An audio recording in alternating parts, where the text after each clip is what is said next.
तो मैं जब ये पढ़ा तो लगता है इसलिए कि आपके अंदर जैसे आप एक पत्थर है, हाँ जी। उसमें इलेक्ट्रॉन, पत्थर ठोस नहीं है, पत्थर भी, उसमें इलेक्ट्रॉन इतनी जोर से गति कर रहा है, इतनी जोर से, अच्छा। कि जोर से गति करने के कारण जो है उसमें ठोसपन दिख रहा है। इलेक्ट्रॉन बहुत जो अपनी शरीर में भी जो सेल है वो इतनी जोर से गतिशील है, और गतिशीलता की वजह से मैं जैसे एक उदाहरण देता हूँ कि दीपक की ज्योति जलती है, दीपक की ज्योति, तो दीपक की जो ज्योति है वो, उसका फोटो अगर लो, फोटो लो, तो ज्योति ठहरी हुई दिखेगी, हाँ बिल्कुल। दिखेगी कि नहीं? इवन अपन देखो तो भी ठहरी हुई दिखेगी, हवा ना लग रही हो, लेकिन उसमें सतत एक गति है, सतत उसमें नीचे से कुछ जुड़ रहा और ऊपर से कुछ मर रहा। अपन ठोस कैसे हो सकते हैं? आपका हिस्सा प्रतिपल मर जाता है और प्रतिपल आप में कुछ नया हिस्सा जुड़ता है। आप ठोस कैसे हो सकते? ठोस होने का तो सवाल ही नहीं। लेकिन वो इतनी फास्ट गति से काम होता है कि हमें लगता है हम ज्यों के त्यों, ज्यों का त्यों, तो कोई एक क्षण भी नहीं, ज्यों का त्यों तो मर जाने जैसा है, ऐसे समझ लो। अगर ज्यों के त्यों है अपन, गत्यात्मकता नहीं है, अगर गैप नहीं है, तो फिर शरीर में क्या हो जाता है? मर जाता है आदमी, तो उसमें आकाश तत्व करीब करीब करीब करीब ना के बराबर, ना के क्या होते ही नहीं, पानी भर जाता पूरे शरीर, गति खत्म हो जाती है उसकी, तो वो आदमी अपन बताते हैं मर गया। तो ध्यान में यही तो समझ में आता है। हम लोग जब ध्यान कराते हैं तो कई लोग हम भी जब ध्यान करते थे, तो जब हम ये डायनामिक मेडिटेशन करें तो हमको ऐसा लगता था कि पूरा शरीर आकाशी हो गया, आकाश के बराबर हो गए, पूरे प्राण जैसे, प्राण शरीर का खेल है। ये शरीर जो आपको दिख रहा है ये तो कपड़े से ज्यादा नहीं, ये जिसमें हड्डी भी, मांस भी, मज्जा भी, ये सब चीजें उस शरीर को प्रोटेक्ट करने के लिए है। जो असली शरीर है, जो आपका निजी शरीर है, वो शरीर को ये प्रोटेक्शन देता है। जैसे कपड़े आप काय को पहनते हो? ठंड के लिए, गर्मी के लिए, बरसात के लिए, तीनों चीजों से आपका शरीर बचा है। अब तो शौक हो गया, अभी तो कपड़े का एक, आदमी इतना मतलब नीचे चला गया कि आदमी को की पहचान कपड़े से हो गई। आप देखो पुराने युग में जो महाभारत में और उसमें जो दिखाते हैं, उसमें कपड़े का बहुत कम रिवाज है। वो खुले बदन दिखते हैं, वो जो अर्जुन है, कर्ण है, भीम है, वो ना के बराबर कपड़े पहने हैं, बिल्कुल मर्यादा के लिए। बाकी सब आकाश में जीते थे लोग, और कोई वो बात नहीं थी, क्योंकि शरीर का ही खेल था पूरा। अब तो कपड़े का खेल हो गया, पूरा कपड़े। अब ऐसी स्थिति हो गई है कि आदमी का सबसे ज्यादा खर्चा कपड़े में हो रहा, कपड़े का बहुत बड़ा खेल। तो मेरा मतलब ये है कि ये जो शरीर है ये मात्र प्रोटेक्शन है, और चूंकि इसमें वो जो चैतन्य है, जो प्राण शरीर है इसमें, वो शरीर बिना इस शरीर के टिकता नहीं, बिना इस शरीर के टिक नहीं सकता है वो। जैसे पानी को बर्तन में ना डालो तो लुढ़क जाए, रहेगा तो पानी, लेकिन फैल जाएगा, फैल जाएगा तो उसका उपयोग जो है जैसा होना चाहिए वैसा नहीं। तो प्राण शरीर फैल जाता है अगर वो इसमें नहीं होता है। इसलिए इस शरीर की बड़ी जरूरत होती है। इस शरीर के बगैर तो धर्म किसी को घटेगा ही नहीं। ये आधार है, और ये जबकि ये शरीर सच्चाई नहीं है, सच्चाई बिल्कुल नहीं है, ये है पूरा का पूरा उसका कपड़ा। मुझे एक साधु मिला था, वो तो बिल्कुल बार बार यही कहता था, ये कुर्ता है, कुर्ता। परमात्मा ने कुर्ता चुना जे, परमात्मा ने जे कुर्ता चुना है, परमात्मा कुर्ता पहने ऐसे समय। अब ये जितने रूप दिख रहे हैं, जैसे ये पेड़ दिख रहा, तो ये पेड़ नहीं है असली में। पेड़ जो है उस प्राण शरीर का कपड़ा है। पेड़ भी प्राण शरीर का, उसके अंदर प्राण शरीर है। उस प्राण शरीर को रखने के लिए इस पेड़ रूपी शरीर की जरूरत है। तो जहां जितने भी रूप दिख रहे हैं, जो जीवंत रूप हैं, ये असली में वो प्राण शरीर के सब कुर्ते हैं, ऐसे समझो, ऊपर की खोल है जी। तो कृष्ण उसी में तो कह रहे हैं, कृष्ण कह रहे हैं कि तू क्या मार रहा, किसको मार रहा। कृष्ण कह रहे हैं कि तू मार किसको रहा, जो मरा ही हुआ है उसे मार रहा। आज नहीं तो कल भी मरा हुआ, परसों मरा हुआ, और जो सनातन है उसे तो मारा नहीं जा सकता, और शाश्वत है वो तो है ही। तो तू भ्रम में है कि तू मार रहा है और कोई मर रहा, ना तो यहाँ कोई मार रहा ना कोई यहाँ मर रहा। ये परिवर्तनशीलता का एक नियम है, उसमें ऐसा है। अगर किसी ने किसी को मार दिया, ऐसे नीति के और उसके हिसाब से ये बड़ी उल्टी बात लगती है, लेकिन गहरे में तो ये प्रकृति का नियम काम कर रहा है। प्रकृति पहले जिस ढंग से जीती है वो क्या करती है, छोटा बड़ा छोटे को खाता रहता। पूरी प्रकृति की अगर पूरी प्रकृति की रचना देखो तो ऐसी है कि छोटा बड़े में समा जाता, बड़ा और बड़े में समा जाता, फिर बड़ा और बड़े में समा जाता, वो मतलब इस तरह से चलता रहता। अब मनुष्य के पास आके ये बात बनी नहीं। मनुष्य जो है ना, ऐसी स्थिति हो गई है कि कोई कमजोर थोड़ी है, फिर भी जो कमजोर होता है उसे मारने का विचार बनता है। वो वहीं से चल रहा विचार, हम कमजोर को दबाना चाहते, वो वृत्ति है हमारी पशु तक, और हमसे बलवान से डर लगता है। तो प्रकृति में ये वृत्ति सबसे ज्यादा है कि हमसे जो बलवान है उससे बचो, और हमसे जो कमजोर है उसे खाओ। ये पूरी प्रकृति का नियम। बलवान से भागो, तो आपसे बलवान है इसलिए आपको सरवाइव करना है अपनी लाइफ, तभी तो गति बनी। ये जो दौड़ बनी, गति बनी, सारा खेल बना, वो इसलिए बना कि बड़ा खा जाएगा और छोटा कहीं दिख जाए तो उसे तुम खा जाओ। तो अगर प्रकृति का नियम देखो तो यही नियम काम कर रहा, तो बड़ा छोटे को खा रहा और बड़े से। अब वही वृत्ति हमारे अंदर काम कर रही, तो हमारा जो छोटा है उसे रगड़ते हैं और बड़ा है उससे डरते हैं।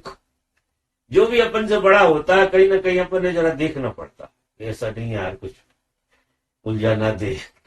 अब वो खाने वाली बात नहीं रही, लेकिन ये जो भय की परंपरा और शोषण की जो परंपरा है वो पशुओं से आई है। इसलिए आदमी भले ही आदमी हो गया हो, लेकिन उसके अंदर जो वृत्तियां हैं वो तो पशुता की वृत्तियां, वो काम करती रहती। फिर आदमी तो कभी कभार कोई होता है जब ध्यान साधना करता है, जब आकाश तत्व उसके अंदर बढ़ता है, तो फिर वो अलग चीज हो, फिर वो छोटे बड़े का भेद खत्म हो जाता, ना बड़े से डरता है ना छोटे को। क्योंकि छोटे को मारना बंद कर दो तो बड़े का डर खत्म हो जाए, एक तरफ ब्रेक लगाओ। तो आप जब किसी को नहीं मार रहे हैं, बिल्कुल बहुत प्रेम से रह रहे हैं, बहुत प्रेम से, तो एक दिन वो वृत्ति बदल जाएगी, बड़ा भी आपको नहीं मारे, ऐसा आपको लगेगा नहीं।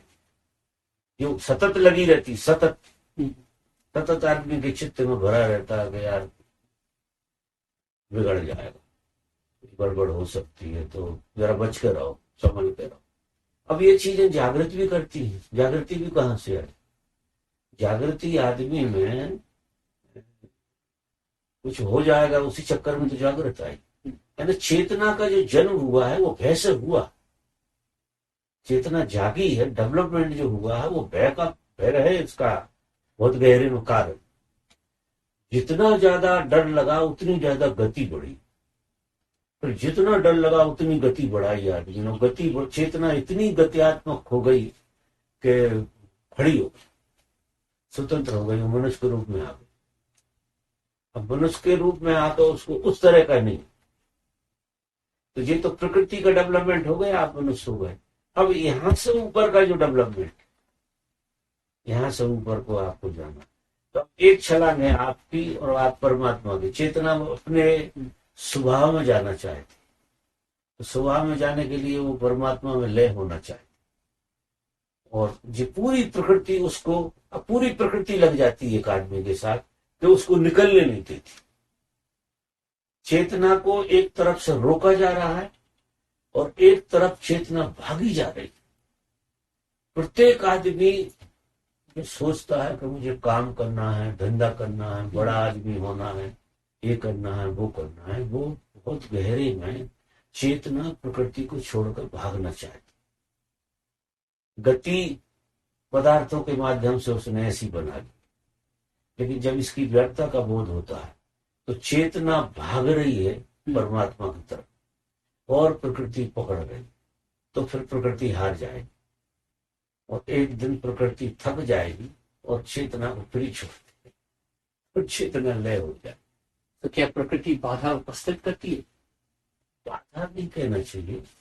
क्या होता है, अगर इसको पकड़ती है, आगे पकड़े नहीं तो गति का मजा ही नहीं। अगर आप चलते हैं तो चलने का मजा ही इसलिए है कि आपको कोई रोकता है। कोई भी चीज डबल नियम से काम करती है, सिंगल नियम में तो कुछ भी नहीं। डबल नियम से एक आधार नीचे का होता है, एक आधार ऊपर का, ये दोनों चीजें चलती।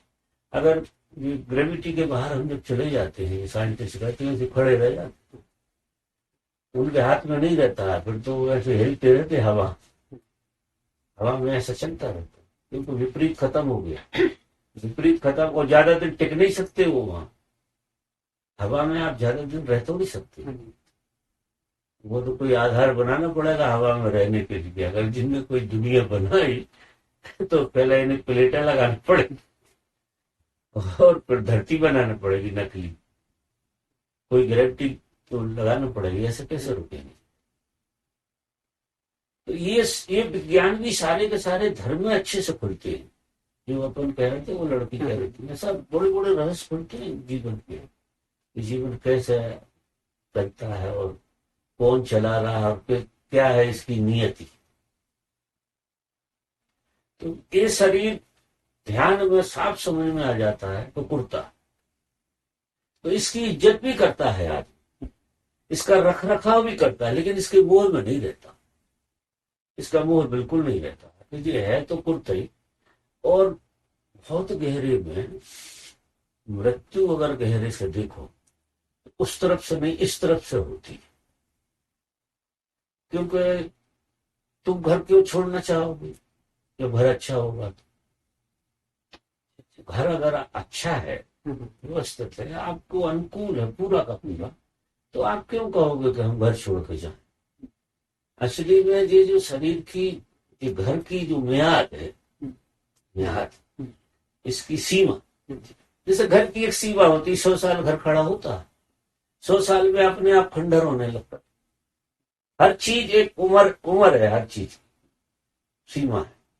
तो मृत्यु जो है कोई बड़ा भारी उपद्रव नहीं है, वो तो इसकी उम्र कम हो जाती, वो कम हो जाती है। मतलब जैसे एक्सीडेंट में आदमी मर जाता है, तो चेतना उसमें, वो घर इतना, जैसे भूकंप में घर टूट गया, भूकंप में पूरा ही घर मिट गया, तो अब उसमें थोड़ी रहोगे आप, वो घर तो छोड़ना पड़ेगा ना अब।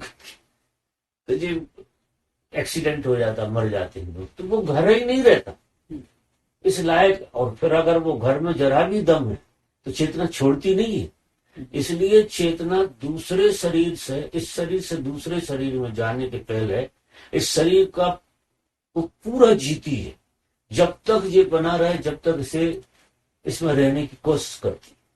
तो अंधा, लंगड़ा, लूला, बहुत ही दर्द तकलीफ से भरा हुआ आदमी, वो भी इस शरीर को छोड़ना नहीं चाहता। उसका मूल कारण ये है कि चेतना को ये पता नहीं होता, क्योंकि चेतना मन की तरह डेवलप हुई, कि ये पता नहीं होता कि इसके बाद भी कुछ होता है, वो किसी को मालूम नहीं होता। कि ये ऐसी बात है कि ये घर मिट रहा है और मैं नहीं मिट रहा हूँ, घर ही मिट रहा। और मेरा, अगर मुझे जीना है, रहना है, मैं शाश्वत हूं, तो घर तो मुझे दूसरा मिल ही जाए। तो मृत्यु का डर नहीं है, असली में अज्ञात का डर। नहीं, फिर साधुओं को मृत्यु का डर क्यों नहीं लगता? उसका कारण है कि उन्हें ज्ञात हो गया है, उन्हें पता लग गया है कि ये घर है। और साधु किसी के मरने में रोता नहीं, कोई भी मरे के आजू बाजू में वो रोता नहीं, तो उसे पता होता है कि मरा तो कोई है नहीं, कोई कहीं गया नहीं है, कुछ हुआ नहीं है, सिर्फ घर बदल दिया है। ये घर छोड़ के पिताजी दूसरे घर में चले गए, पिताजी क्या रोता, क्योंकि ये घर रख भी नहीं सकते थे। आप लाख उपाय करो इस घर को, साइंस भी 10-20 साल बढ़ा सकती, इससे ज्यादा तो कुछ नहीं कर सकते। 10 साल 20 साल जितनी दवाइयां हैं, जो ज्यादा से ज्यादा 20 साल आपके घर को अच्छा रख सकते। जैसे आप बहुत हर साल इसका रिनोवेशन करें, इसको तो ये 10-20 साल टिका रहेगा, ज्यादा टिका रहेगा। लेकिन ये परमानेंट नहीं रह सकता है। आप कहोगे 5,000 साल टिका रहेगा, तो नहीं टिका रहेगा, वो उसकी नियति है। वो घर अपने आप में चीजें जुड़ती हैं और बिखरती हैं, जुड़ गई हैं, बिखरने लगती, और बिखरी के वो चेतना फ्री हो जाती, निकल जाती है इसमें। अब वो अज्ञात वाली बात, अभी तो हमने ऐसा देखा है, मर जाते हैं पिताजी। अब पिताजी मरने के बाद क्या अनुभव करते हो, मुझे तो पता किसी को है ही नहीं। पिताजी मर गए, वो देह कोई पिताजी माने हैं, वो देह जला दिया, पिताजी गए। अब वो तो पता नहीं है कि पिताजी किसी और स्पेस में चले गए, कोई और स्पेस में। वो स्पेस इन इंद्रियों का विषय नहीं है। समस्या ये है, ये जो इंद्रिय है हमारी, अभी आप जिस ढंग की बात कर रहे थे, इस ब्रह्मांड में जैसे अपनी है 5 इंद्री, 6 इंद्री के जीव भी है, 10 इंद्री के जीव भी है, और 20 इंद्री के जीव भी। जरा अंदाज लगाओ कि 20 इंद्री का जीव क्या होगा। सोच नहीं सकते हम। अगर 6वीं इंद्री मनुष्य में खुल जाती है, सब में नहीं खुलती, किसी में खुलती, जो ये विज्ञान समझता। 6वीं इंद्री आपके भीतर संभावना 5 सारी जिंदगी का जो रहस्य है, वो ये है कि आपको अपनी 6वीं इंद्री खोलनी है, इसलिए आपका जन्म। तो 6वीं इंद्री अगर आप खुल गई, तो ये मनुष्य होने की पूरी गरिमा आपके अंदर। पूर्ण मनुष्य जब होता है जब 6वीं इंद्री खुल जाए, क्योंकि आदमी को जब तक मृत्यु का भय रहेगा, तब तक उसका पूर्ण विकास नहीं होगा। मनुष्य बना था कि जीते जी मृत्यु के रहस्य को समझ जाए, ये मनुष्य की नियति है। और उसके लिए उसकी 6वीं इंद्री में ये सब रहस्य छिपा है। तो सारे लोग 6वीं इंद्री को खोलने का उपाय बताते हैं। पतंजलि भी वही बात कहता है, जितने महापुरुष हैं सब आपकी 6वीं इंद्री कैसे खुल जाए। और 6वीं खुल गई तो रहस्य खुल गया। आप समझ गए कि ये जो जीवन है, ये तो मैं लाखों बार जिया, ये मनुष्य की देह मैंने पता नहीं कितने जन्मों में ली, कितने जन्मों में बच्चे पैदा किए, कितने जन्मों में मैं राजा रहा, रंक रहा, ये रहा, कितनी देह ने जी इस खेल को बनाया है। सारी देह विदा होती चली गई। ये 6वीं इंद्रिय में रहस्य खुल जाता पूरा। तो आदमी फिर यहाँ बहुत बेधड़क जीने लगता, बहुत मजे से जीता है। और कोई और भी मरता है तो उसे ऐसा ऊपर ऊपर कुछ भी कहे, उसे कोई शोक वोक नहीं होता। उसे लगता है कि ये जो है देह छूट गई है इसकी। और चूंकि ये 6वीं इंद्री को उपलब्ध नहीं हुआ, तो 6वीं इंद्री के उपलब्ध किए बगैर ये साइकिल घूमते ही ये घूमता रहा। अब 6वीं इंद्री के बाद वो युग शुरू होता है, वो जो जिसकी बात चल रही। 6वीं इंद्री में अगर आप स्पेस में रहना चाहें तो बहुत लंबे टाइम तक आप स्पेस में रह सकते, क्योंकि वो साइंस ही पूरी दूसरी हो जाती है। और 6वीं इंद्रिय के लोगों ने जो शरीर छोड़ा है, वो वही लोग सब साधकों को सहयोग करते हैं। यहाँ 6वीं इंद्रिय में सारे जितने साधक, चाहे पृथ्वी के किसी कोने में साधना चल रही हो, किसी कोने, चाहे तुम्हारा उनसे रिलेशन हो चाहे ना हो, इससे उन्हें लेना देना। वो एक तल देखते हैं, एक खास तल वाले लोगों को सहयोग करना शुरू करते हैं और वो उनकी मौजूदगी बराबर बनी रहती है। और आप जैसे जैसे साधना गहरी होगी वैसे वैसे उनका प्रकाश आपकी तरफ आएगा। आप देखोगे कि कोई अदृश्य शक्ति मुझे चला रही, कुछ अदृश्य खेल हो रहा। जब तक आपकी छठवीं इंद्री नहीं खुल जाए तब तक उनका सहयोग रहता। छठवीं इंद्री जब आपकी खुल गई तो आप उनके जैसे ग्रुप में ही आ गए, उस स्पेस में चले गए, फिर एक ही बात हो गई, फिर कोई दिक्कत नहीं। यहाँ परम स्वतंत्र जैसा बोध होता है। अपन प्रकृति से, छठवीं इंद्री में प्रकृति से हम परम स्वतंत्र हो जाते हैं, पूरी स्वतंत्रता हो जाए, क्योंकि प्रकृति में एक ही चीज है, मृत्यु का भय। ये प्रकृति का गुण है। ये इसके पहले प्रकृति बस एक साइकिल घुमा रही है, मार रही है और पैदा कर रही है, मार रही है। और हर जन्म में तुम्हारी निर्जरा होती चली जा रही, तुम्हारी समझ बनती जा रही, तुम रिफाइंड होते जा रहे हो।